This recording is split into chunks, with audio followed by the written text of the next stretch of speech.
కానీ డిఎంకే మిత్రపక్షాలు ఒకవేళ ఎక్కడి నుంచి మళ్ళీ ఎగ్జిట్ అయినా కానీ పెద్దగా విజయ్కు ప్రాబ్లం అయితే ఏం కనిపించట్లేదు. ఎందుకంటే ఆల్రెడీ 25 మందితో బలంగానే ఉన్నారు కాబట్టి ఏఐడిఎంకే నాయకులతో విజయ్కి అంత ఈజీగా ప్రభుత్వం పడిపోతుందా అన్నటువంటిది మాత్రం కనిపించట్లేదు. బట్ ఏదైనా కానీ స్టాలిన్ తన పార్టీని ఆ పటిష్టతను కాపాడుకోవడానికే, కార్యకర్తల్లో బలం నింపడానికే చేసిన వ్యాఖ్యలాగానే కనిపిస్తున్నాయి. Absolutely true. అందుకని ఇప్పుడు ఆయన గోలబడితే కూలే పరిస్థితి లేనప్పుడు క్రెడిబిలిటీ పోద్ది. ఉదాహరణకు అణు ఒప్పందం విషయంలో గతంలో యూపీఏ 2 ప్రభుత్వానికి వామపక్షాలు ఉపసంహరించుకున్నాయి. ఉపసంహరించుకుంటే కూలిపోలే ప్రభుత్వం, కూలిపోతే వాళ్ళకు కొంత క్రెడిబిలిటీ వచ్చేది ఒకవేళ మంచి ఉంటే. ములాయం సింగ్ వెంటనే వచ్చి రక్షించండి. ఆ తర్వాత వామపక్షాల పరపతే పోయింది, ఏది కూలగొట్టినందుకు. ప్రభుత్వం ఇష్యూ ఏదో అణు ఒప్పందం అయినా కనీసం వాళ్ళు అనుకున్న లక్ష్యం కూడా నెరవేరలేదు. ఇప్పుడు స్టాలిన్ కూడా ఇటువంటి వార్నింగ్లు ఇవ్వడం వల్ల అవతల ఏఐకే డిఎంకే చీలిక వర్గం సపోర్ట్ చేస్తే గవర్నమెంట్ నిలబడుద్ది. కాబట్టి ఆయన మాటినటువంటి నలుగురు ఉపసంహరించుకున్న కూలిపోయినప్పుడు స్టాలిన్ క్రెడిబిలిటీ పోద్ది. కాబట్టి ఈ వార్నింగ్ అనేటువంటిది పేలవంగా ముగుస్తుంది. అందుకని నేను అనుకోవటం ఏంటంటే ఇదే మీరు అనుకున్నట్టే డిఎంకే ఆత్మస్థైర్యం నిలబెట్టడానికి అధికార యంత్రాంగం, రెవెన్యూ, పోలీసు ఇంకెవరైనా వాళ్ళ పార్టీ జోలికి రాకుండా ఉండటానికి, తర్వాత విజయ్ ప్రభుత్వం స్టాలిన్ నిర్ణయం మీద ఆధారపడి ఉందని జనంలోకి సిగ్నల్ పోవటానికి, ఇవన్నిటికి కూడా ఉపయోగపడుతుంది. రేపటి రోజున ఖచ్చితంగా ఎగ్జిట్ ఎక్స్పెక్ట్ చేయొచ్చు కదా. ఎందుకంటే ఈ మిత్రపక్షాలు డిఎంకే కూటమి ఉంది కాబట్టి స్టాలిన్ ఈ రోజు ఇట్లాంటి వ్యాఖ్యలు చేస్తున్నారు. ఇండైరెక్ట్ గా నేనే నడిపిస్తున్నాను అన్నటువంటి సంకేతాలు కూడా స్టాలిన్ మాటల్లో కనిపిస్తున్నాయి. వీరు ఏమాత్రం ఎగ్జిట్ అయినా కానీ విజయ్ బలంగా నిల్చుంటారు కదా. అటు ఏడీఎంకే నుంచి మిగతా ఇందాక మనం 32 మంది వస్తారనుకున్న వాళ్ళు కూడా వచ్చేటువంటి అవకాశాలు కనిపిస్తున్నాయి. ఎందుకంటే ఇప్పటికే పళనిస్వామి జిల్లా నాయకులతో, జిల్లా అధ్యక్షులతో మీటింగులు పెట్టుకుంటున్నారు. ఎక్కడ షణ్ముగన్ వైపు వెళ్తారేమో అన్నటువంటి అభద్రతా భావంలోకి ఇప్పటికే పళనిస్వామి వెళ్ళిపోయారు. సో అట్లా చూసుకున్నా కానీ ఏడీఎంకే పూర్తి స్థాయి మద్దతు కూడా విజయ్కి వచ్చేటువంటి అవకాశాలు ఉంటాయి కదా. ఖచ్చితంగా ఏఐడిఎంకేని సంఖలో కట్టెలు పెట్టి నిలబెట్టింది బీజేపీ.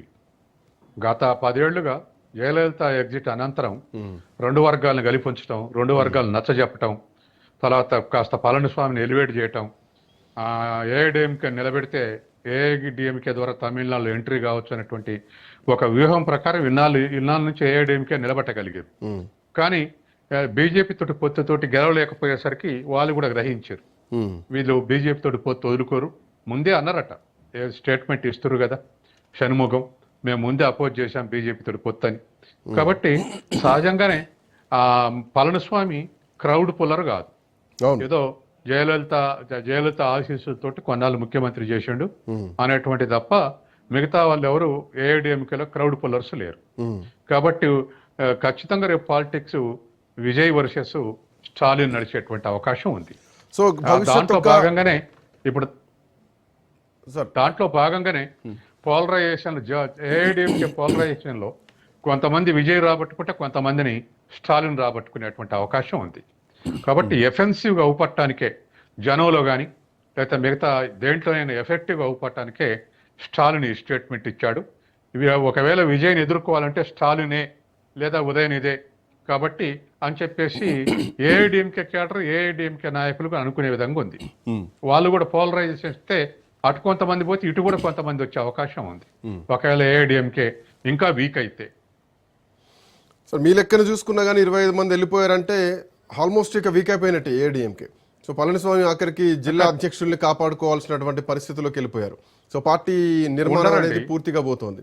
సో అదే జరిగితే భవిష్యత్ అంటే ఒక 60 ఏళ్ల ద్రవిడ రాజకీయ చరిత్రలో ఫస్ట్ టైం భారీ చేంజ్ ఓవర్తో విజయ్ ముఖ్యమంత్రి అయ్యారు. ఈ ముఖ్యమంత్రి అయ్యేటువంటి వారం రోజులు కూడా రకరకాల ఎపిసోడ్లు మనం చూసాం. సో గవర్నర్ రిజెక్ట్ చేయడం, అఫ్కోర్స్ కొంత విజయ్ మంచికే అయినా కానీ ఇవన్నీ ఎపిసోడ్లు చూసాం. భవిష్యత్తు ఇంకో 50 ఏళ్ళ వరకు ఇక ఇట్లాంటి రాజకీయం ఉంటుందా? విజయ్ ఇంకా బలపడేటువంటి అవకాశం ఉంటుందా? ఏఐడిఎంకే పరిస్థితి ఏంటి అనుకోవచ్చు? ఏఐడిఎంకే ఎవాపరేట్ అయ్యే అవకాశం ఉంది. ఇప్పుడు ఏఐడిఎంకే నిలబెట్టడానికి ఒకవేళ శశికళ వచ్చినా క్రౌడ్ పుల్లర్ కాదు, దినకరన్ వచ్చినా క్రౌడ్ పుల్లర్ కాదు, తర్వాత పళనిస్వామి పోయి వాళ్ళకు సరెండర్ అయినా నిలబడేటువంటి పరిస్థితి లేదు. కాబట్టి ఏఐడిఎంకే వీక్ అయితే ఆ పోలరైజేషన్లో భాగంగా విజయ్ రాబట్టుకున్నట్టుగానే స్టాలిన్ రాబట్టుకునేటువంటి అవకాశం ఉంది. కాబట్టి మరింత ఏఐడిఎంకే వీక్ అయితే అటు ఇటు దారి చూసుకోవాల్సిన పరిస్థితి ఏఐడిఎంకే మీద ఒత్తిడి కొనసాగుద్ది. కాబట్టి చాలా వ్యూహాత్మకంగా డిఎంకేని పటిష్టం చేసుకోవడానికి ఈ స్టేట్మెంట్ ఇచ్చాడు స్టాలిన్. అంతే తప్ప టీవీకి స్టాలిన్ ఇచ్చినంత మాత్రాన విజయ్ ప్రభుత్వం కూలిపోయేటువంటి అవకాశం లేదు.